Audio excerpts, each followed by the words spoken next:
తండ్రి అయిన దేవునికి ముందుగా ప్రభువైన యేసుక్రీస్తు వారి పేరిట నా యొక్క స్తుతులు స్తోత్రాలండి. మీ అందరూ కూడా ప్రత్యేకమైన వందనాలు. సహోదరులు చలపతి నేను సుమారు ఒక 2008 నుంచి స్నేహితులు. దేవునికి మహాప్రభుని బట్టి సోదరుడు ఈ ప్రాంతంలో దేవుని స్థానిక సంఘాన్ని ప్రారంభించి తన వంతుగా దేవుని పనిలో కొనసాగుతున్నందుకు మేము చాలా ఆనందిస్తూ ఉంటాం ప్రతిసారి. కానీ కొన్ని సంవత్సరాల తర్వాత ఆయనతో కలుసుకొని ఈ విధంగా తన యొక్క స్థానిక సంఘంలో దేవుని మాటలు పంచుకోవడానికి ఇచ్చిన భాగ్యాన్ని బట్టి ముందుగా తండ్రి అయిన దేవునికి ప్రభువైన యేసుక్రీస్తు పేరిట నాకు స్తుతులు స్తోత్రాలు తెలియజేస్తూ మీ అందరికీ కూడా ప్రత్యేకమైన వందనాలండి. దేవుని సహాయంతో చిన్న మాట ప్రార్థన చేసుకుంటాం.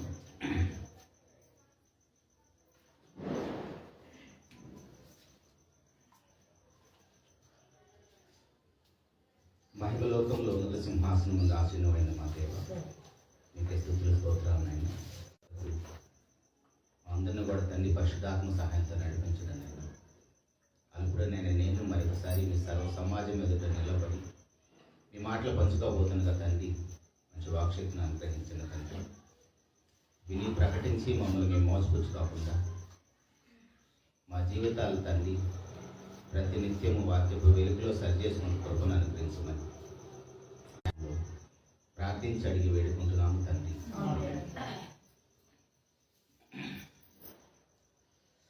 ప్రభునందు ప్రియమైన దేవుని వల్ల దేవునికి మహాప్రభుని బట్టి కొన్ని విషయాలను మనము సంవత్సరం యొక్క చివరి రోజులో మనం ఉన్నాము. ఇంతవరకు దేవుడు మనందరినీ కూడా ఆయుష్ను ఆరోగ్యాన్ని ఇచ్చి సంవత్సరం మొదటి దినం నుంచి సంవత్సరం చివరి దినం వరకు తన కృపలో భద్రపరిచాడు. అందుని బట్టి మనం ఎల్లప్పుడూ 3 ఏళ్ల నుండి నేను ఈ యొక్క చెట్టున పళ్ళను వెతుకుతున్నాను, కానీ 3 సంవత్సరాల నుంచి చూస్తున్నాను, ఒక ఫలం కూడా లేదని చెబుతున్న సందర్భం మనకు తెలుసు. లోకసువార్తలు అంటే ఎప్పుడు లెక్క చూస్తున్నాడు? సంవత్సరం యొక్క చివరి దినాలు, అంటే ఈరోజు. ఇప్పుడు మనం కూడా దేవుడు మన దినాలు కూడా లెక్కిస్తున్న ఆ క్షణాల్లో ఉన్నాం. నిజంగా మనం చాలా అదృష్టవంతులు. ఎందుకంటే దేవుడు లెక్కిస్తున్నప్పుడు మనం దేవుని సన్నిధిలో ఉన్నాం. నిజంగా చాలా ధన్యులు మనం కావాలి. ఈ టైంలో దేవుడు లెక్కలు చూస్తున్నప్పుడు చాలామంది బయట సంబరాలు అంబరాలు అంటే విధంగా ఆనందపడుతున్నారు. చాలామంది నిద్రలో ఉన్నారు. కానీ మనమైతే దేవుని సన్నిధిలో మన లెక్కలను దేవుడు ఎలా చూస్తున్నాడో, ఒకవేళ దేవుడు కోరుకున్నట్టుగా మన జీవితాలు లేకపోతే సరి చేసుకోవడానికి అవకాశం కల్పించబడిన స్థితిలో ఉన్నాం. అవునా? దేవుడు మనల్ని ఈ సమయంలో మన లెక్కలు చూస్తున్నప్పుడు ఒకవేళ దేవుడు అనుకున్నట్టుగా మనకి అన్ని మార్కులు రాలేదనుకుందాం. చదువుకున్న భాషలో ఆలోచిస్తే 35 మార్కులు రాలేదనుకున్నాం. సరే, హ్యాండ్ రైటింగ్ బాగుంది, అన్నీ బాగున్నాయి అనుకొని పేపర్ దిద్దే వాళ్ళు 1 మార్క్ 6 మార్క్ తగ్గితే కలుపుతారు. అలాగనే దేవుడు కూడా ఇప్పుడు మనం దేవుని సన్నిధిలో ఉన్నాం కాబట్టి సరి చేసుకోవడానికి ఏవైతే మనం బలహీనతలు జయించలేకపోయామో సంవత్సరం అంతా మనకు అవకాశాన్ని కల్పించాడు. అందుని బట్టి కూడా ఈ శరీరంలో ఉండబట్టే నేను పాపాలు చేస్తున్నాను. ఈ శరీరాన్ని దేవుడే ఇచ్చాడు. ఇది పాపభూయిష్టమైన శరీరం. ఈ శరీరంలో ఉండి నేను పాపం చేయకుండా బ్రతకలేననే స్థాయిలోకి మనం మారిపోయాం. అలా మారిపోయాం కాబట్టి మన మాటలు కానీ మన క్రియలు కానీ చాలా దేవునికి వ్యతిరేకంగా కనబడుతూ ఉంటాయి. ఇలా శరీర సంబంధిగా ఉన్న వారి జీవితాలు ఎలా ఉంటాయో అపోస్తలుడైన పౌలు గారు రోమీలకు రాసిన పత్రికలో మాట్లాడుతున్న సందర్భాన్ని చూద్దాం. రోమీలకు రాసిన పత్రిక 7వ అధ్యాయము 18వ వచనంలో, రోమీలకు రాసిన పత్రిక 7వ అధ్యాయము 18వ వచనంలో, నాయందు అనగా నా శరీరమందు మంచిదేదియు నివసింపదని నేను ఎరుగుదును, మేలైనది చేయవలనని కోరిక నాకు కలుగుచున్నది గాని దానిని చేయుటకు నాకు కలుగుటలేదు. నేను చేయగోరు మేలు చేయక చేయగోరని కీడు చేయుచున్నాను. ప్రియ దేవుని సంగమా, ఇక్కడ ఎవరు మాట్లాడుతున్నారంటే సాక్షాత్తు పౌలు గారు మాట్లాడుతున్న మాట్లాడి. అయితే ఈ పౌలు గారు ఏమంటున్నాడంటే, నాయందు అనగా నా శరీరమందు మంచిది ఏది నివసింపదని నేను ఎరుగుదును అంటున్నాడు. అయితే ఇదే పౌలు గారు కొరింథీయులకు రాసిన మొదటి పత్రిక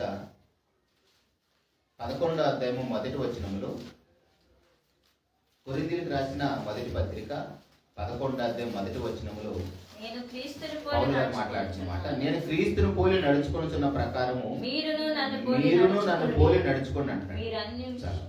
మీరును నన్ను పోలి నడుచుకోండి అంటున్నాడు. ఇప్పుడు మరి దేన్ని పోలి నడుచుకోవాలి? పౌలు గారు కొరింథీ పత్రికలోనేమో నేను క్రీస్తును పోలి నడుచుకొనుచున్న ప్రకారము మీరు నన్ను పోలి నడుచుకోండి అంటున్నాడు. రోమ పత్రికలోనేమో నా శరీరం మందు మంచిది ఏది నివసింపదని నేను ఎరుగుదును, నేను మేలు చేయాలనుకుంటున్నాను కానీ ఆ మేలు చేయలేకుండా నేను కీడునే చేస్తున్నాను అని అంటాడు. ఇప్పుడు మనం ఏది రైట్ అనుకుందాం, ఏది రాంగ్ అనుకుందాం? రెండు పౌలు గారే మాట్లాడుతున్నారు. అయితే ఇక్కడ మనకు తెలియాల్సిన విషయం ఏంటంటే, ముందు ఈ రెండు పుస్తకాలు ఏ పుస్తకం ముందు రాయబడిందంటే కొరింథీ పత్రిక ముందు రాయబడింది. మొదటి కొరింథీ పత్రిక, రెండవ కొరింథీ పత్రిక అయిపోయిన తర్వాత రోమ పత్రిక రాస్తాడు పౌలు గారు. క్షమించండి. ఈ రోమ పత్రికలో పౌలు గారు మాట్లాడుతుంది ఒక శరీర సంబంధం గురించి మాట్లాడుతున్నాడు.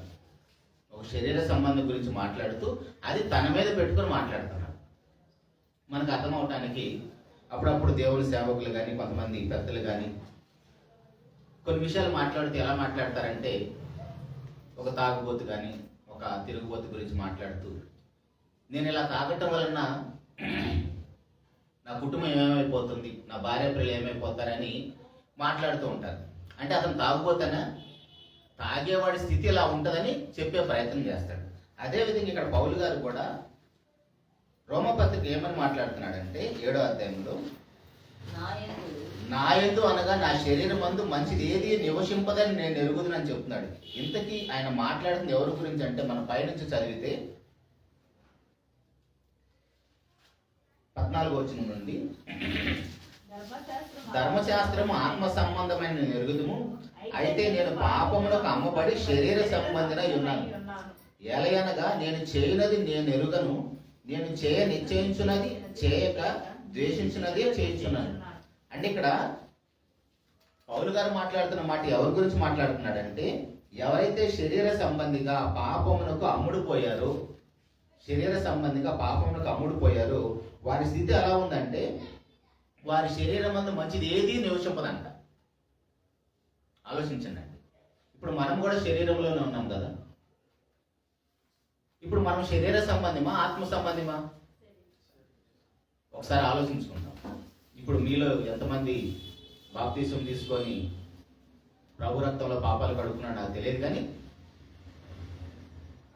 ఎవరైతే నమ్మి బాప్తీసం పొంది ప్రభు రక్తంలో పాపాలు కడుక్కున్నారో వారు శరీర సంబంధులు కాదు, వారు ఆత్మ సంబంధులు.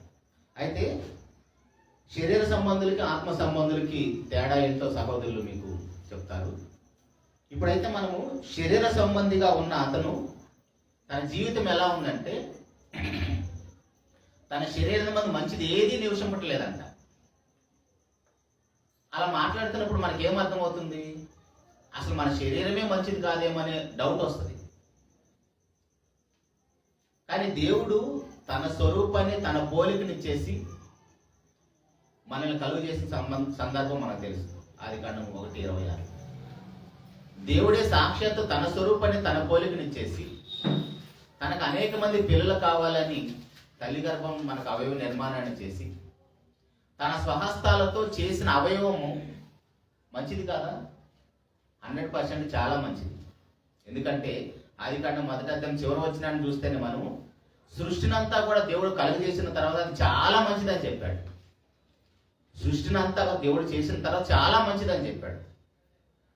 కొంతకాలం నుండి నాశనం అయిపోయి నోటి మాటతో కలుగు చేయబడిన సృష్టి చాలా మంచిదని చెప్పిన దేవుడు ఇప్పుడు తన శరీరం గురించి అంటే మన శరీరం గురించి మాట్లాడుతున్న మాటలు చూస్తే ఎక్కడ కూడా లోపంగా కానీ పాపభూయిష్టం కానీ చేసిన సందర్భాలే కనపడ మనకు బైబిల్లో. కానీ ఇక్కడ పౌలు గారు మాట్లాడుతున్న సందర్భం ఏంటంటే ఎవరైతే తన శరీరాన్ని పాపానికి అమ్ముకుంటారో అమ్ముడుపోతారో వారు శరీర సంబంధి అయిపోతారు. శరీర సంబంధం అయిపోయిన వారి జీవితాలు ఎలా ఉంటాయంటే మనకి శరీర కార్యములు తెలుసు కదా, గల్తీలకు రాసిన పత్రిక 5వ అధ్యాయం 19వ వచనం నుంచి ఉంటాయి. అంటే ఎవరైతే శరీర సంబంధిగా ఉంటారో అన్ని ఆ శరీర కార్యాలే చేస్తుంటారు. మనకే అర్థమైపోతుంది. కొంతమంది బాప్తిసం పొందిన తర్వాత కూడా ఆ శరీర కార్యాలు మానుకోలేదు అంటే వారు క్రీస్తులో సరిగ్గా చనిపోలేదని అర్థం. నిజంగా మన క్రీస్తులో నిజంగా చనిపోయి ఉంటే ఆటోమేటిక్గా మళ్ళీ పరిశుద్ధాత్ముడు వస్తాడు. పరిశుద్ధాత్ముడు వచ్చిన తర్వాత మనం పరిశుద్ధంగా ఎలా జీవించాలో, ఎలా పరిపూర్ణం అవ్వాలో, సర్వసత్యంలోకి ఎలా నడిపించబడాలో ఖచ్చితంగా పరిశుద్ధాత్ముడే మనల్ని నడిపిస్తూ ఉంటాడు. అలా కాకుండా మనం బాప్తిసం పొందిన తర్వాత కూడా మరలా శరీర కార్యంలో వదలలేకపోతున్నాం అనుకోండి, సో మనం సరైన క్రొత్త జన్మ పొందలేదని అర్థం. ఒకసారి ఆ శరీర కార్యములు చూద్దాం. గల్తీలకు రాసిన పత్రిక 5వ అధ్యాయము 19వ వచనంలో శరీర కార్యములు స్పష్టమైనవి అవేవనగా జారత్వము, అపవిత్రత, కాముకత్వము, విగ్రహారాధన, అభిచారము, ద్వేషములు, కలహము, మత్సరములు, క్రోధములు, కక్షలు, భేదములు, విమతములు, అసూయలు, మత్తతులు, అలరితో కూడిన ఆటపాటలు మొదలైనవి. ప్రియ దేవుని సంఘం ఆలోచించండి. ఇప్పుడు వీటిల్లో మనలో ఏదో ఒకటి ఉన్నాయా లేవా? ఒకసారి ఆలోచించండి. ఇప్పుడు దేవుడు మన లెక్కలు చూస్తున్నాడు అనుకున్నాం ప్రారంభంలో. మనం ఒకవేళ మనం శరీర సంబంధిగా ఇప్పటికీ కూడా మన శరీర సంబంధిగా ఉండి దేవుడు మనకు అవకాశం ఏమిస్తున్నాడంటే వాటన్నిటిని కూడా వదిలేసుకోవడానికి అవకాశాన్ని కల్పిస్తున్నాడు. అదే రోమపత్రికలోకి రండి. మళ్ళా ఆ రోమపత్రికలోనే పౌలు గారు శరీర సంబంధి అయిన వాటి గురించి మాట్లాడుతూ 24వ వచనంలో 7వ అధ్యాయం 24వ వచనంలో అయ్యో నేనెంత దౌర్భాగ్యుడను, ఇట్టి మరణమునకు లోనగు శరీరము నుండి నన్ను ఎవడు విడిపించును? మన ప్రభువైన యేసుక్రీస్తు ద్వారా దేవునికి కృతజ్ఞతాస్తుతులు చెల్లించుచున్నాను. కాగా మనస్సు విషయములో నేను దైవ నియమమునకును శరీర విషయములో పాపమునకు దాసుడనై ఉన్నాను. చూడండి, ఇక్కడ పౌలు గారు అంటున్నాడు, ఇట్టి మరణమునకు లోనగు శరీరం నుండి నన్ను ఎవడు విడిపించును? అంటే ఇలాంటి శరీర సంబంధంగా మనం బ్రతకటం వలన మరణానికి లోనైపోతున్నామంట. మరణానికి లోనైపోతాం అంటే ఎలాంటి మరణం అది? మనకి మరణాలు 2 ఉంటాయి. సహోదరులు మీకు చెప్పే ఉంటాడు. సహజ మరణం ఒకటి ఉంటుంది, రెండో మరణం ఒకటి ఉంటుంది. ఎవరైతే శరీర సంబంధిగా ఉన్నారో వాళ్ళు రెండో మరణానికి దొరికిపోతారు. ప్రకటన గ్రంథం 21వ అధ్యాయము 8వ వచనంలో, ప్రకటన గ్రంథం 21వ అధ్యాయము 8వ వచనంలో పిరికివారును, అవిశ్వాసులను, అసంఖ్యులను, నరహంతకులను, వ్యభిచారులను, మాంత్రికులను, విగ్రహారాధికులను, అబద్ధికులందరూ అగ్ని గంధకములో మండు గుండములో పాల్గొందుదురు. ఇది రెండవ మరణం. అంటే ఎప్పుడైతే మనం శరీర సంబంధిగా బ్రతుకుతూ ఒకవేళ ఆ శరీర సంబంధిగా ఉన్నప్పుడు మనం చనిపోతే ఖచ్చితంగా రెండవ మరణానికి దొరికిపోయే ప్రమాదం. అయితే ఇలాంటి పరిస్థితుల్లో దేవుడు మనకిచ్చిన అవకాశం ఏంటంటే 8వ అధ్యాయము 1వ వచనంలో, రోమపత్రికలోనే ఉన్నాం, 8వ అధ్యాయం 1వ వచనంలో మాట్లాడుతున్నమాట. కాబట్టి ఇప్పుడు క్రీస్తు యేసునందు ఉన్న వారికి ఏ శిక్షా విధియు లేదు. పైన ఏం చెప్పుకుంటూ వస్తున్నాడు? మనం 14వ వచనం చదువుకుంటూ వచ్చాం కదా, 7వ అధ్యాయం 14వ వచనం నుంచి. అది శరీర సంబంధమైన దాని గురించి మాట్లాడుతూ, కాబట్టి ఇప్పుడు అంటే ఆల్రెడీ ఇన్ని సమస్యలు ఉన్నాయి కదా శరీర సంబంధికి, మరణానికి లోనైపోతున్నారు. ఆ మరణం నుంచి తప్పించబడడానికి అవకాశం లేదు. మరి ఇలాంటి పరిస్థితుల్లో ఉన్న శరీర సంబంధికి ఇప్పుడు క్రీస్తునందు ఉన్న వారి కంటే ఎవరైతే నమ్మి బాప్తిసం పొందుతారో, ఎవరైతే సంఘంలో చేర్చబడతారో, ఇందాక మనం చూసిన ఆ పాపపు కార్యక్రమాలు, శరీర సంబంధమైన క్రియలన్నింటినీ కూడా వదిలేసుకుంటారో ఖచ్చితంగా వారికి ఏ శిక్షా విధి లేదంట. శిక్షా విధి అంటే ఆ చట్టం ఎత్తివేయబడుతుందంట. ఎలా ఎత్తివేయబడుతుంది? 2వ వచనంలో, క్రీస్తు యేసునందు జీవమునిచ్చు ఆత్మ యొక్క నియమము పాప మరణముల నియమం నుండి నన్ను విడిపించెను. ఎట్లనగా ధర్మశాస్త్రము దేనిని చేయజాలకపోయినో దాన్ని దేవుడు చేసేది. ఇక పాప మరణముల నియమం ఎప్పుడు ప్రారంభమైంది? పాపం చేసిన వాడు మరణిస్తాడు. పాపం చేసినవాడు శిక్షార్హుడు. ఎప్పుడు ప్రారంభమైంది? ఏదైనా తోటలోనే ప్రారంభమైంది. 2వ అధ్యాయము 17వ వచనంలో, నీవు పండు దినంలో నిశ్చయంగా చచ్చేదవు. పాప మరణం నియమం అక్కడే ప్రారంభమైంది. ఆది కాండములో ఆది కాండంలోనే పాప మరణం నియమం ప్రారంభమైంది. అలా పాప మరణముల నియమం మొదలుకొని, ఆది కాండంలో ఆదాం గారిని మొదలుకొని పాపం చేసిన వారు అందరూ కూడా ఆ చట్టానికి దొరికిపోతున్నారు. ఆ చట్టానికి దొరికిపోయిన వారందరికీ కూడా దేవుడు ఇచ్చిన మంచి అవకాశం ఏంటంటే, ఇదిగో క్రీస్తు యేసు ఉంటున్న వారికి ఏ శిక్షా విధి లేదు. ఆ చట్టం వారికి తీసివేయబడుతుంది. ఎలా తీసివేయబడుతుంది అంటే, దేవుని యొక్క న్యాయమైన చట్టాన్ని బట్టి పాపం చేసిన వారు అందరి పాపాన్ని దేవుడు ప్రభువైన యేసుక్రీస్తు వారి మీద వేసి మనల్ని అందరినీ కూడా విమోచించారు. ఎవరైతే సంఘంలోకి వస్తారో, ఇప్పుడు సేవకులందరూ కూడా, మీకు వాక్యం అర్థమైపోయిందా? మీరు ఏ స్థితిలో ఉన్నారో మీకు అర్థమైపోయిందా? అయితే మీరు బాప్తిసం పొందమని ఎందుకు చెప్తారంటే, ఆ యొక్క శిక్షా విధిలో నుంచి తప్పించబడాలని.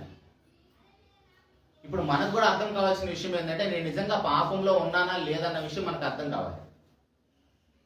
అవాదము తప్పు చేశారండి, మనకు అర్థం అవడం కోసం చెప్తున్నారు. అవాదము తప్పు చేశారు. ఆదాం గారి దగ్గరకు వచ్చేసి దేవుడు అడుగుతున్నాడు, ఆదాము నువ్వు ఎక్కడున్నావని.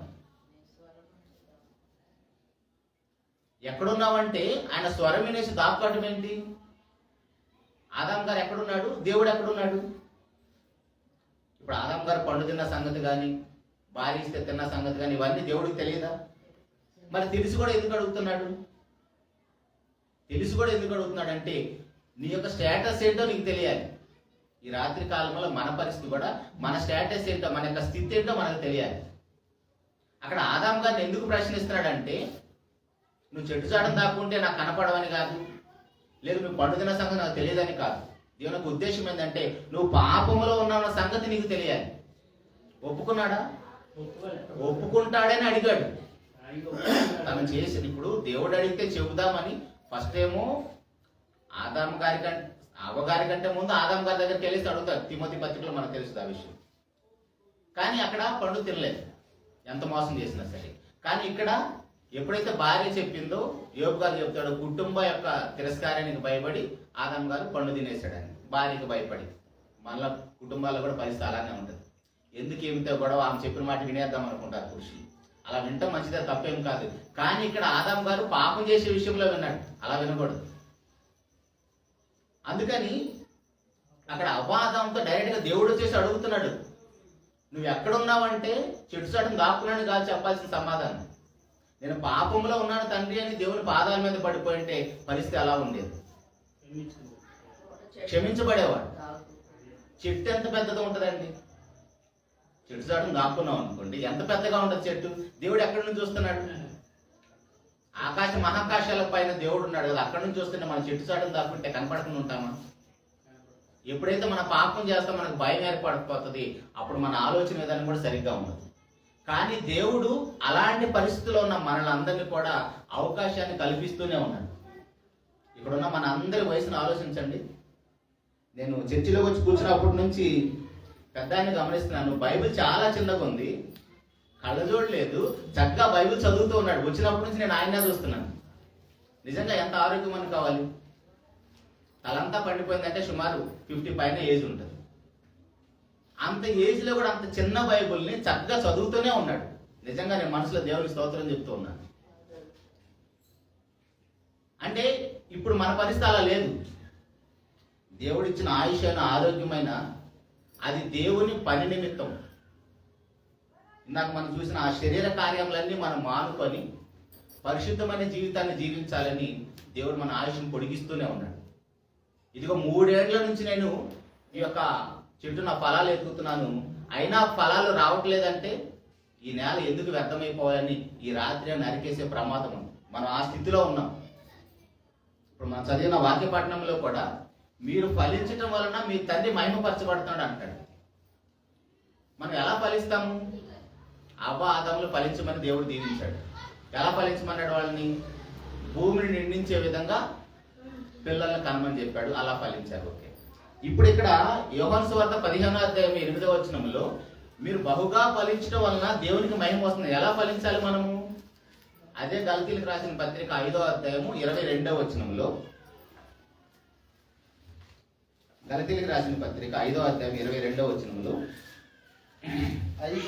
అయితే ఆత్మఫలం ఏమనగా ప్రేమ, సంతోషము, సమాధానము, దీర్ఘశాంతము, దయాళత్వము, మంచితనము, విశ్వాసము, సాత్వికము, ఆశా నిగ్రహము.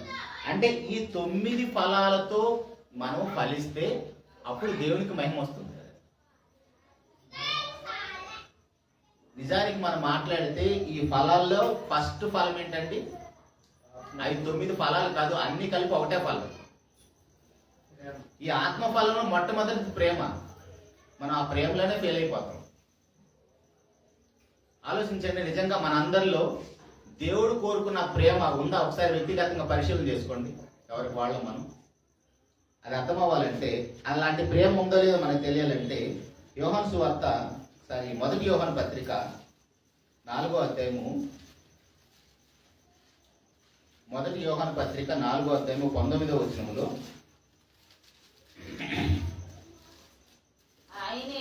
ఆయనే మొదట మనలను ప్రేమించెను గనుక మనము ప్రేమించుచున్నాము. ఎవడైనను నేను దేవుని ప్రేమించుతున్నానని చెప్పి తన సహోదరుని ద్వేషించిన ఎడల అతడు అబద్ధికుడగును. తాను చూచిన తన సహోదరుని ప్రేమింపని వాడు తాను చూడని దేవుని ప్రేమింపలేడు. దేవుని ప్రేమించువాడు తన సహోదరుని కూడా ప్రేమింపవలెను ఆజ్ఞను మనం ఆయన వలన పొంది ఉన్నాము. ఇప్పుడు ఆలోచించండి, ఆ ఆత్మ ఫలాల్లో మొదటి ఫలమైన ప్రేమ మళ్ళా ఉందా? మనకి దేవుడు అంటే ఇష్టమా, ఇష్టం లేదంటే అందరం ఇష్టమనే చెప్తాం 100%. ఇప్పుడు మన సహోదరుడు అంటే మనకి ఇష్టమా, ఇష్టం లేదంటే కొంచెం మనసులో ఇబ్బందిగా ఉంటుంది. సహోదరు సంగతి పక్కన పెట్టేసేద్దాం. నీ భార్య అంటే నీకు ఇష్టమా కాదంటే, నీ భర్త అంటే నీకు ఇష్టమా కాదంటే నోటి మాటతో పైకి ఇష్టమని చెప్తాం, కానీ పర్సనల్ ఒపీనియన్ తీసుకుంటే ఎందుకన్నా పెళ్లి చేసుకున్నానని భర్త భార్య ఇద్దరు అంటారు. కాకపోతే బయటికి చెప్పడానికి బాగుండదు కాబట్టి, కానీ వాళ్ళిద్దరు ఏక శరీరం. ఇన్ని సంవత్సరాలు నాతో కాపురం చేస్తున్నా నాకేమి ఇష్టమో నీకు తెలియదనేది అమ్మగారు పాపం. ఇదే డైలాగు పురుషులు కూడా అంటారు. మరి ఒకరి మీద ఒకరు ప్రేమ ఉన్నట్టేనా? నిజంగా ప్రేమ ఉంటే అర్థమైపోతుంది, వారి యొక్క ఇష్టాలు ఏంటో అర్థమైపోతుంది. 24 గంటలు కలిసి ఉన్న మనకి, భర్తకి భార్యకి ఒకరిష్టాలు ఒకరికి తెలియనప్పుడు, ఏదో ఆదివారం 1 గంట దేవుని సన్నిధిలో గడిపి వెళ్ళిపోయే మనకి దేవుని ఇష్టాలు ఏంటో, దేవుని చిత్తం ఏంటో మనకు తెలుసా అండి? అప్పుడు దేవుని ప్రేమ మనం అర్థం చేసుకోగలుగుతామా? దేవుడు మనల్ని ఎంతగా ప్రేమించాడంటే, దేవుడు మనల్ని ప్రేమించడానికి ఉదాహరణలు చెప్పండి ఏదైనా మీకు తెలిస్తే. ఈ మహావిశ్వాన్ని మన కోసం ఇచ్చాడు కదా, దానిలో దేవుని ప్రేమ కనపడుతుంది. తల్లి గర్భంలో ఎంత మంచి అవయవ నిర్మాణాన్ని చేశాడు కదా దేవుడు, దానిలో దేవుని ప్రేమ కనపడుతుందా? దానితో పాటు అన్నిటికంటే గొప్ప విషయం, మనం పాపంలో ఉన్నప్పుడు ఇంకా చనిపోలేదు. ఆలోచించండి, నిజంగా మనం పాపంలో ఉన్నప్పుడే చనిపోయి ఉంటే ఇలా దేవుని సన్నిధిలో నిలబడి దేవుని మాటలు వినగలుగుతామా? ఒకవేళ అదే పాపం నుండి చనిపోతే ఆ పరిస్థితి నుంచి మనం తప్పించబడతామా? ధనవంతుడు ఇస్తున్న కేకలు వేయాల్సి వచ్చేది. ఈ పరిస్థితి అంతా కూడా మనకి ఎలా కల్పించాడు? తన యొక్క ప్రియకుమారుని భూలో కలిగి పంపించి మన ప్రతి పాపాన్ని ఆయన భుజాల మీద వేసి మనల్ని కూడా విమోచించాడు. ఇప్పుడు యేసుప్రభు అంటే ఎక్కువ ఇష్టమా, మనం అంటే ఎక్కువ ఇష్టమా? దేవునికి ఆలోచించండి. మనకేమో చిన్న మాట అంటే ఓర్చుకోలేదు. భర్త అయినా, భార్య అయినా, సహోదరులైనా, ఎవరైనా సరే చిన్న మాట అన్నారనుకో అసలు ఓర్చుకోలేము. అసలు నేనేం తప్పు చేశానని అలా తెగ ఫీల్ అయిపోతాం. మనకి ఇగో ఎక్కువ. కానీ యేసుప్రభు వారు మనకు మాదిరి చూపించడానికి, శిలువ మీద కూడా కొడుతున్నా, తిడుతున్నా, అవమానిస్తున్నా, అంత హేళన చేస్తున్నా ఆ మాట అనగలమండి మనం? అన్యులు కూడా యేసు ప్రభు విషయంలో నచ్చే విషయం ఏంటిది? ఆ ప్రేమ క్షమాగుణమే కదా. మరి క్రీస్తును ధరించుకున్న మనలో బాప్తిసం పొందిన వారి గురించి మాట్లాడుతున్నాం. అందుకే ఇందాక మన శరీర సంబంధం ఆత్మ సంబంధం మాట చెప్పాను. గలతీ 3:27 మనం క్రీస్తును ధరించుకున్నాం. బాప్తిసంలో క్రీస్తును ధరించుకున్నామంటే ఒక షర్ట్ వేసుకున్నట్టు కాదు, మన జీవితంలో ఆయన కనపడాలి. మన జీవితంలో ఆయన కనపడాలంటే మనకి ఆయన గుణాలన్నీ రావాలి. నిజంగా మన సరైన బాప్తిసం పొంది ఉంటే మనల్ని పరిశుద్ధాత్మ వస్తుంది. అందుకే చెప్తాడు మొదటి పేతురు పత్రిక, పేతురు గారు రాసిన రెండవ పత్రిక, మొదటి పత్రిక 2వ అధ్యాయం 21వ వచనంలో, పేతురు గారు రాసిన మొదటి పత్రిక 2వ అధ్యాయం 21వ వచనంలో, క్రీస్తు కూడా మీ కొరకు బాధపడి మీరు తన అడుగుజాడలయందు నడుచుకున్నట్లు మీకు మాదిరి వచ్చిపోయింది. ఆయన పాపము చేయలేదు, ఆయన నోట ఏ కపటమును కనబడలేదు. ఆయన దూషింపబడి బదులు దూషింపలేదు. ఆయన శ్రమ పెట్టబడి వ్యతిరేకంగా న్యాయంగా తీర్పు తీర్చి దేవునికి తను తాను అప్పగించుకున్నాడు. దేవుని సంఘం ఆలోచించండి. ప్రభు వారు కూడా మళ్ళాగా శరీరంలోనే ఉన్నాడు కదా. మనలాంటి రక్త మాంసాలు ఆయనకి లేవా?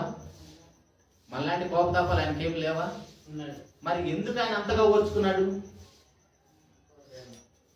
మనం అంటే అంత ఇష్టం ఆయనకి. ఇప్పుడు ఆ శిలువ నుంచి దిగిరాలేడా? బయట సమాజం మాట్లాడుతున్న మాటలు మనం విన్నప్పుడు చాలా బాధ వేస్తుంది. ఆ అంటున్న వాడి కోసం కూడా ఆయన శిలువలో మరణించాలి. ఆ దిగొచ్చేసాడు అనుకో, లోక కళ్యాణమే ఉండదు, మనందరికీ రక్షణ ఉండదు, మన జీవితానికి వెళ్ళలేము. కాబట్టి వాళ్ళు తెలియక మాట్లాడుతున్నారు కాబట్టి ఆయన అంతగా ఓర్చుకున్నాడు. మరి ఆ క్రీస్తును ధరించుకున్న మనలో ఆ క్షమాగుణం, ఆ ప్రేమ, ఆ ఓర్పు, ఆ త్యాగం ఉన్నాయా మనలో? దేవుడు కూడా మనం చూస్తున్న లెక్కలు అవే. ఈ 3 సంవత్సరాల నుంచి ఎదురు చూస్తున్న నా సంగతి 3 సంవత్సరాలు పక్కన పెట్టేసండి. ఇక్కడ 3 సంవత్సరాలు ఎవరు లేరు. పసిబిడ్డలు వదిలేస్తే అందరూ కూడా 10 సంవత్సరాల పైన ఉన్నవాళ్ళే. ఈ 10 సంవత్సరాలు 20, 30, 40, 50 సంవత్సరాల నుంచి ఎదురు చూస్తున్న అదే ఫలాల కోసం. ఆత్మ ఫలం ఏమనగా ప్రేమ, సంతోషం, దీర్ఘశాంతం, అది చదివాం కదా 9. వాటిలో మొదటి దాని దగ్గరే మనం ఫెయిల్ అయ్యాము. 6 సబ్జెక్టులో మొదటి సబ్జెక్టులోనే ఫెయిల్ అయిపోయాం అనుకోండి, తర్వాత 5 సబ్జెక్టులు చూడాల్సిన అవసరం ఉందా? మొదటి సబ్జెక్టులో ఫెయిల్ అయ్యాం కాబట్టి ఫెయిల్ అని పెడితే మనకి ఇంకా ప్రోగ్రెస్ కాదు. కానీ ప్రియ దేవుని సంగమా, కానీ ఇలాంటి పరిస్థితుల్లో దేవుడు మనకు అవకాశాన్ని కల్పించాడు. క్రీస్తు యేసునందు ఉన్న వారికి ఏ శిక్షా విధి లేదు. అందుకని సేవకులు, మీకు నిజంగా వాక్యం అర్థమైపోతే, మీ మనసు మారితే, పశ్చాత్తాపడితే, పేతురు గారు ప్రసంగం చేశారు అపోస్తుల కార్యాలు 2వ అధ్యాయం. ఆయన ప్రసంగం చేస్తే, అయ్యో మేము ఇంత ఘోరమైన పాపం చేశామా, అయితే ఇప్పుడు మేము ఏం చేయాలి అన్నప్పుడు, మీరు నమ్మి బాప్తిసం పొందండి, మీ పాపాలన్నీ క్షమించబడితే మీలోనికి పరిశుద్ధాత్ముడు వస్తాడు. ఇప్పుడు మనం ఆల్రెడీ శరీర సంబంధిగా బ్రతికి అనేక అలవాట్లు నేర్చుకొని ఉన్నాం. సడన్ గా అలవాట్లన్నీ మానుకోవాలంటే చాలా కష్టంగానే ఉంటుంది. ఎందుకంటే శరీరం అలవాటు పడిపోయింది. ఒకటి అలవాటు అనేది అంత ఈజీగా మానుకోలేదు. అలవాటు వ్యసనంగా మారిపోతే ఇంకా కష్టం అది. ఇప్పుడు ఇవన్నీ మనం మానుకోవాలంటే మనకు సహాయకంగా పరిశుద్ధాత్మలు వస్తాయి. ఆ పరిశుద్ధాత్మలు వచ్చినప్పుడే మనం పరిపూర్ణం అవుతాం, సర్వసత్యంలోకి నడిపించబడతాం. అప్పటి వరకు దేవుడు మనకి ఆయుష్, ఆరోగ్యం ఇవ్వాలని మనం ప్రార్థనలో వేడుకోవాలి. అది ప్రియ దేవుని సంగమా, ఒకసారి ఆలోచించండి. నిజంగా మన శరీర సంబంధులుగానే బ్రతుకుతున్నామా, లేక ఆత్మ సంబంధంగా బ్రతుకుతున్నామా? పౌలు గారు మన గురించే మాట్లాడుతున్నాడు. తన మీద పెట్టుకొని, పౌలు గారు తన మీద పెట్టుకొని, నా శరీరం అందు మంచిది ఏది నివసింపదని నేను ఎరుగుదును అంటున్నాడు. ఇప్పుడు ఆలోచించండి, మనలో ఎంతమంది శరీర సంబంధులుగా ఉన్నాం, ఎంతమంది ఆత్మ సంబంధులుగా ఉన్నాం? యోహాను సువార్తలో మనం చదివిన వాక్యపట్నంలో నిజంగా మనం ఫలిస్తున్నామా? మనం ఫలిస్తే దేవునికి మహిమ వస్తుంది. యేసుక్రీస్తు ప్రభువు ఎంతగా ఫలించాడో మనకు తెలుసు. ఆయన ఫలించడం వల్ల మనందరికీ కూడా రక్షణ వచ్చింది. ఆయన కోసం రాయబడిన ప్రతి లేఖనాన్ని నెరవేర్చి, ఏదైతే దేవుడు ఆయనకు పని అప్పచెప్పాడో ఆ పనిని సంపూర్ణంగా నెరవేర్చి నిన్ను మహిమపరిచాను తండ్రి అంటాడు యోహాను సువార్త 17వ అధ్యాయంలో 4-5 వచనాలు. ఇప్పుడు దేవునికి మహిమ ఎలా వస్తుంది? దేవునికి మహిమ ఎలా వస్తుందంటే, మనకి ఏదైతే పని చెప్పాడో దేవుడు, ఆ పని మనం కంప్లీట్ చేస్తే అప్పుడు దేవునికి మహిమ వస్తుంది. చూడండి ఒకసారి అన్నమాట కూడా, చేయుటకు నీవు నాకు ఇచ్చిన పనిని నేను సంపూర్ణంగా నెరవేర్చి భూమి మీద నిన్ను మహిమ పరిస్థితిని తండ్రి లోకము పుట్టక మునుపు నీ యొద్ద నాకు ఏ మహిమ ఉండనో మహిమతో నన్ను ఇప్పుడు నీ యొద్ద మహిమపరచుము. తండ్రికి ఎలా మహిమ వచ్చిందని యేసుక్రీస్తు ప్రభు వారి ద్వారా ఏదైతే తండ్రి అయిన దేవుడు ఆయనకి పని అప్పచెప్పి పంపించాడో, గల్తీలకు రాసిన పత్రిక 10:5 ఉంటదిగా, నేను ఈ శరీరంలోకి ఎందుకు వచ్చానంటే రాయబడిన ప్రతి లేఖనాన్ని నెరవేర్చడానికి వచ్చాను అంటాడు. అవన్నీ కూడా నెరవేరుస్తున్నాడు శిలువను ఎక్కడానికి ముందు చివరి ప్రార్థన. అంటే ఏదైతే రాయబడిందో అవన్నీ కూడా ఆ పనులన్నీ కంప్లీట్ చేయటం వలన తండ్రికి మహిమ వచ్చింది. ఇప్పుడు మన గురించి ఏం రాయలేదా దేవుడు? బాప్తిసం పొందిన వాళ్ళందరి గురించి కూడా ఒక పని ఉందండి. యేసుప్రభు వారు అయితే ప్రవక్తలు అందరూ ఆయన గురించి రాశారు, అవన్నీ కూడా నెరవేర్చడానికి వచ్చానని చెప్తాడు. నెరవేర్చి తండ్రిని మహిమపరిచాడు. ఇప్పుడు మనం శరీర సంబంధులుగా ఉన్నాం, మనం ఆత్మ సంబంధులు అయ్యాం. ఎప్పుడు బాప్తిసం పొందినప్పుడు. బాప్తిసం పొందిన తర్వాత మన అందరికీ కూడా పని ఉంది. ఎఫెసీయులకు రాసిన పత్రిక 2:10.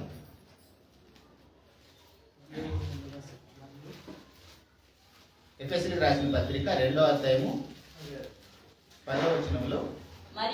మరియు వాటి యందు మనం నడుచుకున్న వలనని దేవుడు ముందుగా సిద్ధపరిచిన సత్క్రియలు చేయుటకై మనం క్రీస్తు యేసునందు సృష్టింపబడిన వారమై ఆయన చేసిన పని అయి ఉన్నాము. ఆ సత్క్రియలు ఏంటంటే మనము సర్వలోకానికి వెళ్ళి సర్వసృష్టికి సువార్తను ప్రకటించాలి. మన పాపంలో పడిపోకుండా ఉండాలి. ప్రతి పాపిని రక్షించడానికి లాగినట్టుగా మన వంతుగా మనం ప్రయాసపడాలి. మన వంతుగా ఎప్పుడైతే మనం ప్రయాసపడతామో అప్పుడు దేవునికి మహిమ వస్తుంది, మన పని కూడా కంప్లీట్ అవుతుంది. అగ్నిలో నుండి లాగినట్టుగా అంటే ఇప్పుడు ఒక ఇల్లు కాలిపోతుందండి. ఆ ఇల్లు కాలిపోతున్నప్పుడు మనం ఆ అగ్నిలోకి వెళ్ళేసి వాళ్ళు లాగాలంటే అగ్నిలోకి వెళ్తే మనం కూడా కాలిపోతాం కదా. మరి అగ్ని నుండి లాగడం అంటే యూదా పత్రికలో చదువుతాం అన్నమాట. అగ్నిలో నుండి ఒక లాగడం అంటే అగ్నిలోకి వెళ్ళినా ఆ మంట వల్ల మనం కాలిపోకుండా అగ్నిలో ఉండవాలని కాపాడాలి. పాపపు లోకంలో ఉన్న మనుషులను మనం కాపాడాలంటే పాపపున్న లోకంలోకి మనం వెళ్ళినా సరే ఆ పాపాన్ని అంటించుకోకూడదు. సేఫ్టీ ప్రికాషన్స్ ఉండాలి. ఫైర్ యాక్సిడెంట్ జరిగినప్పుడు వాళ్ళు వస్తారు, ఫైర్ ఇంజిన్ వాళ్ళు వచ్చేసి లోపలికి వెళ్ళి కూడా కాపాడతారు. ఎలాగూ సపరేట్ సూట్ వేసుకుంటారు, అగ్ని వాళ్ళకి ఏం కాదు. అలాగనే మనం కూడా పాపపు లోకంలో ఉన్న పాపలను కాపాడటానికి వెళ్ళే టైంలో ఆ పాపాన్ని మనం అంటించుకోకుండా ఉండాలి. అంటించుకోకుండా ఉండాలంటే సహాయంగా మనకి పరిశుద్ధాత్మని సహాయం అవసరం. అందుకే బాప్తిసం పొందకుండా ఇప్పుడు ఈత రాని వాడు బావిలో దిగి ఒకరిని కాపాడగలడా?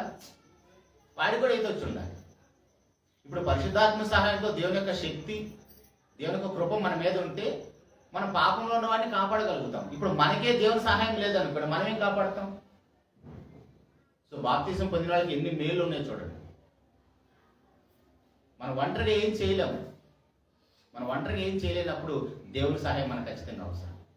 అగ్నిలో నుండి లాగటం అంటే ఆ పాపంలో ఉన్న వారిని మనం కాపాడేటప్పుడు పాపాన్ని అంటించుకోకుండా ఉండాలి. అప్పుడు అవన్నీ చేస్తే అప్పుడు దేవునికి మహిమ వస్తుంది. మనకి పాపం అంటదు, పాపంలో ఉన్న వారిని కాపాడుతాం. 1 యోహాను పత్రిక 3:16 చూసుకొని ముగించుకుందాం. అది ప్రేమ అంటే. మనం ఆ ప్రేమ ఒక్క విషయంలోనే ఆగిపోయాం. 1 యోహాను పత్రిక 3:16 ఆయన మన నిమిత్తము తన ప్రాణం పెట్టెను కనుక దీని వలన ప్రేమ ఏంటిదని తెలుసుకొనుచున్నాము. మనము కూడా సహోదరుల నిమిత్తము మన ప్రాణమును పెట్టబద్దులమై ఉన్నాము. దేవుని సంఘం కాదండి. దేవుని సంఘం ఆలోచించండి. ప్రాణం పెట్టే స్థాయికి మనం ఎప్పుడు వెళ్తామండి? ప్రాణం పెట్టే స్థాయికి మనం వెళ్ళగలుగుతామా? మనకు ముందు మన సహోదరులంటేనే మనకి ఇష్టం ఉండదు. నిజంగా ఆలోచించండి. మన రక్త సంబంధికులతో మనకి ఎక్కువ గొడవలు ఉంటాయా? బయట వాళ్ళకి ఎక్కువ గొడవలు ఉంటాయా? రక్త సంబంధికులతో ఎక్కువ గొడవలు ఉంటాయి. అత్త కోడలు కానీ, అన్నదమ్ములు కానీ, తోడు కోడలు కానీ, వదిన ఆడపడుచులు కానీ, బావ వామర్దులు కానీ, గొడవలన్నీ ఎవరితో ఉన్నాయి? మనకి రక్త సంబంధికులతోనే గొడవలు ఉంటే మరి ఆ ప్రేమ మనం ఎక్కడ? ఇంకా ప్రాణం పెట్టే స్థాయికి ఎప్పుడు వెళ్తాం మనం? సో ఇప్పుడు మనం ఆలోచించే ఆత్మ సంబంధులా, శరీర సంబంధులమా? ఇంకా శరీర సంబంధులుగానే ఉన్నాము. అయితే దేవుడు మనకి ఇస్తున్న కృప ఏంటంటే నిజంగా నువ్వు క్రీస్తు యేసునందు ఉంటే ఏ శిక్షా విధి నీకు ఉండదు. ఎందుకంటే ఆటోమేటిక్గా మనసులన్నీ మారిపోతాయి, మన క్రియలన్నీ మారిపోతాయి, మన మాట తీరంతా మారిపోతుంది. ఈ 31st నైట్ దేవుడు మనతో మాట్లాడుతున్న మాట అది. ఇంకొక మంచి విషయాన్ని చెప్పి ముగిస్తానండి. ఏంటంటే మనకి ఎన్నో మంచి మంచి నిర్ణయాలు తీసుకున్న టైం ఇది. అందరం తీసుకుంటాం, ప్రతి సంవత్సరం తీసుకుంటాం, కానీ ఏది ఇంప్లిమెంట్ చేయము. ఈరోజు తీసుకుంటాము, మళ్ళీ రేపటి నుంచి యథావిధిగా బ్రతికేస్తాం. కానీ ఈ రోజు నుంచి అయినా సరే ఒక మంచి నిర్ణయం తీసుకునేది ఏంటంటే, ప్రతిరోజు బైబిల్ చదివే అలవాటు ఉండాలి. మనం బైబిల్ చదవటం అంటే దేవుడు మనతో మాట్లాడటం, బైబిల్ చదవటం అంటే దేవుడు మనతో మాట్లాడటం, ప్రార్థన చేయడం అంటే మనం దేవునితో మాట్లాడటం. ఈ రెండు మన జీవితం నుంచి మర్చిపోకూడదు. ఉదయం నిద్ర లేచిన వెంటనే ఎలాగైతే మనం బ్రష్ చేస్తామో, బ్రష్ చేయడం ఎంత అలవాటుగా మారిపోతుందో మనకి. ఎందుకంటే బ్రష్ చేయకుండా బయటికి వెళ్ళి మనం ఏదైనా తినాలన్నా తాగాలన్నా కూడా అరే నేను బ్రష్ చేయలేదని అంటాం. అంటే అది అలవాటు అయిపోయింది మన జీవితంలో. అంతకంటే 1000 రెట్లుగా బైబిల్ చదవకుండా, ప్రార్థన చేయకుండా మన ఇంట్లో నుంచి బయట అడుగు పెట్టకుండా ఉండాలి, అలవాటు చేసుకోవాలి. అప్పుడే మనం ఆత్మ సంబంధులుగా ఎదగగలుగుతాం. శరీరానికి 3 పూట్ల ఆహారం ఇవ్వకపోతే మన శరీరం ఎలా కృషించిపోతూ ఉంటుందో, మన ఆత్మకు కూడా 3 పూట్ల ఆత్మ సంబంధమైన ఆహార వాక్యాన్ని ఇవ్వకపోతే మన ఆత్మ కూడా అలాగే కృషించిపోతుంది. శరీరం బాగా పటుస్థంగా ఉన్నా సరే ఆత్మ మాత్రం అంత పటుగా ఉండదు, బలహీనమైపోతుంది. ఒకవేళ ఆత్మ బలంగా ఉందనుకోండి, శరీరం కృషించిపోయిన కోసము రోజు ఎక్సర్సైజ్ చేస్తూ ఉంటాం, యోగాలు చేస్తూ ఉంటాం, వాకింగ్ చేస్తూ ఉంటాం, శరీరానికి అవన్నీ కూడా. కానీ ఆంతర్య పురుషుడికి శక్తి కావాలి.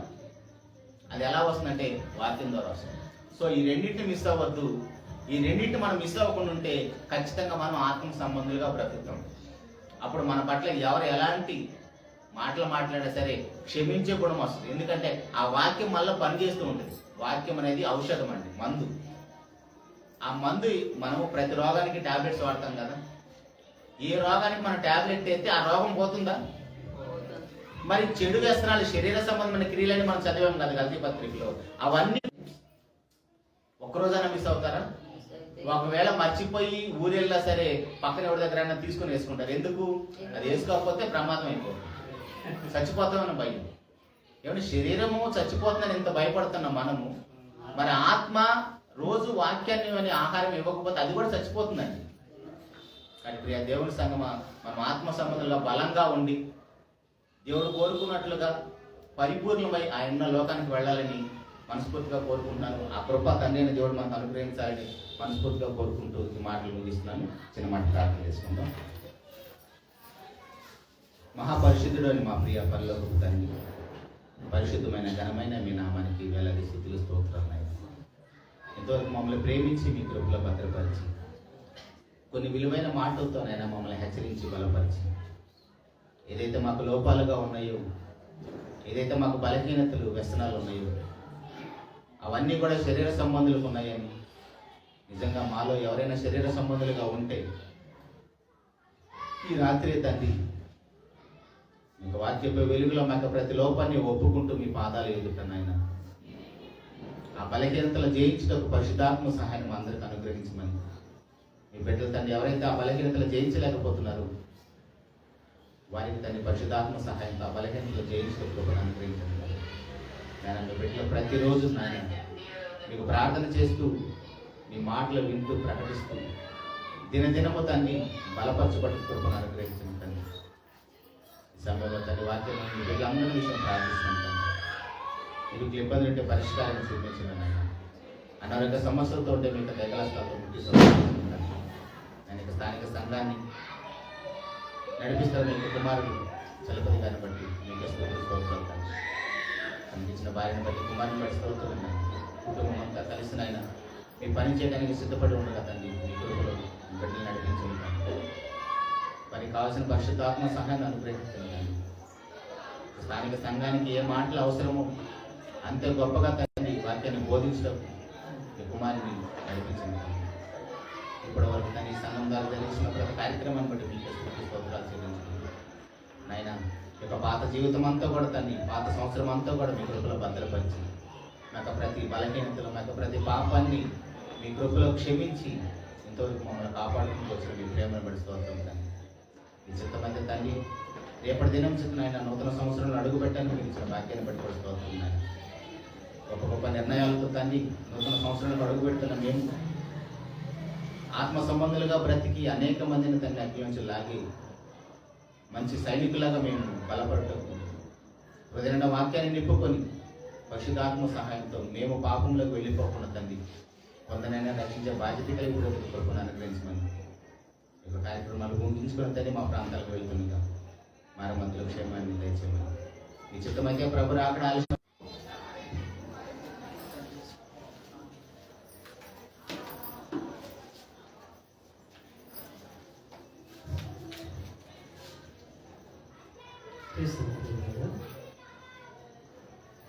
ఇప్పటి వరకు శరీరము ఆత్మ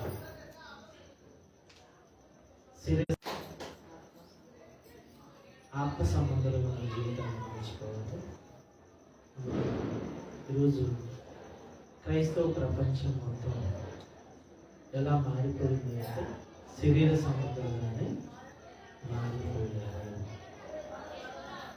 ఈరోజు ఈ డిసెంబర్ కానీ ఒక్కొక్క ముక్క తీసుకొని వాక్యాన్ని నమ్ముకుంటున్నారు. వ్యాపారం బైబిల్ అంతా దేవుడు ఎందుకు ఇచ్చిందంటే అవన్నీ మీయని. వాళ్ళు 5 రూపాయల కాగితం ముక్క పరిశీలిస్తున్నాడు. ప్రతి క్షణం తన భద్రతను, తన కాపుదలను, తన సహాయాన్ని, తన సన్నిధిని మన పట్ల ఉంటున్నాడు. కాబట్టి మరి ప్రతి రోజు మన ఆత్మ సంబంధులుగా మారాలి.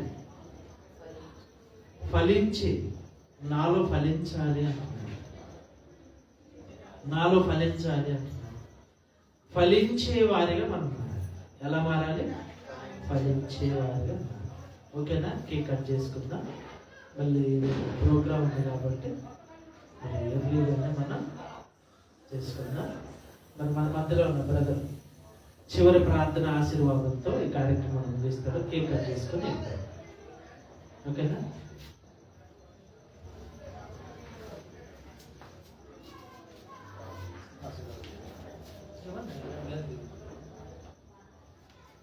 ప్రార్థన చేసుకుందామండి. ప్రేమ నమ్మకం గల మా తండ్రి, చేసి ఈ తరములో నా తండ్రి మమ్మల్ని అందరూ పంపించి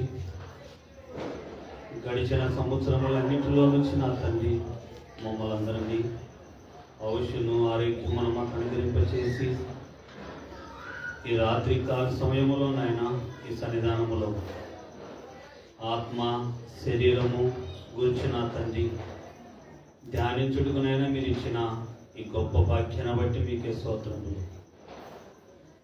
ఈ సంఘాన్ని నడిపిస్తున్న సహోదరుని బట్టి నైనా మరొకసారి ప్రార్థిస్తున్నాం. ఈ మాటను బోధించుటకు కావలసిన సహాయం కూడా నీకు మనం కనుకరించాను. చేరువచ్చిన పిల్లలందరూ బట్టి నైనా మీ చేతులకు అప్పచెప్తూ ఉన్నాం. నా తండ్రి మా ప్రయాణాలు, మా రాకపోకలు నాయన ఎన్నో విపత్తుల నుంచి నా తండ్రి మమ్మల్ని దూరపరిచి ఇదిగో నాయన క్షేమంగా ఈ రాత్రి కాలం మీ సన్నిధానం చేసినందుకు మీకు స్తోత్రం. ఎందరైతే ఈ లోకమును విడిచి వెళ్ళలో మీ వెళ్ళమవుతుంది మమ్మల్ని సజీవ లెక్కలో ఉంచుకొని మరొకసారి తండ్రి అని ప్రార్థించే భాగ్యం మాకు ఇచ్చినందుకు మీకే స్తోత్రములు.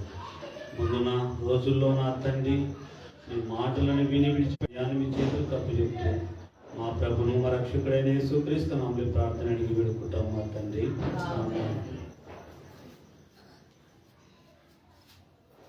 మన తండ్రి అయిన దేవుని ప్రేమ, కుమారుడైన యేసుక్రీస్తు ప్రభువు కృప, పరిశుద్ధాత్మక సహవాసం చేరువచ్చిన మనకు ఆయన చిత్తాన్ని నెరవేర్చి తన బిడ్డలందరికీ సదాకాలం తోడైంది నడిపించిన గాక.